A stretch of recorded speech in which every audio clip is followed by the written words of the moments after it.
A rustling sound from a plastic bag instantly caught the man's attention. It seemed as if something inside the bag was wriggling. Suddenly, a pair of tiny, delicate hands stretched out from the opening. Right after that, a little white, marshmallow-like figure crawled out. Seeing this, Jack was full of confusion. The adorable marshmallow creature gently rubbed its eyes and curiously looked around at the unfamiliar world. But then it suddenly slipped and fell straight to the ground. It quickly stood back up and greeted Jack with excitement. When Jack responded, the little marshmallow creature suddenly opened its arms, trying to hug him. Unexpectedly, it almost fell off the shelf. Jack curiously poked it with his finger. But to his surprise, the marshmallow creature enthusiastically grabbed his finger and immediately bit down. Jack screamed in pain. Before Jack could react, the other marshmallows inside the bag all crawled out one after another. They hopped onto a floor cleaning machine and rammed into Jack.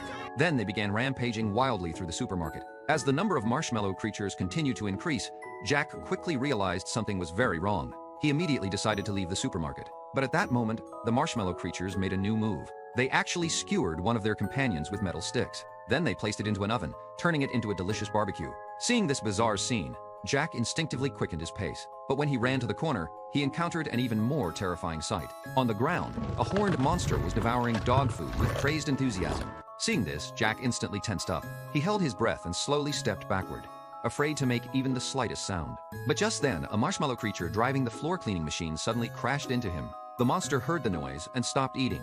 Then it slowly lifted its head out of the bag and stared straight at Jack. Jack tried to send a signal for help, but he was interrupted by the monster's deafening roar.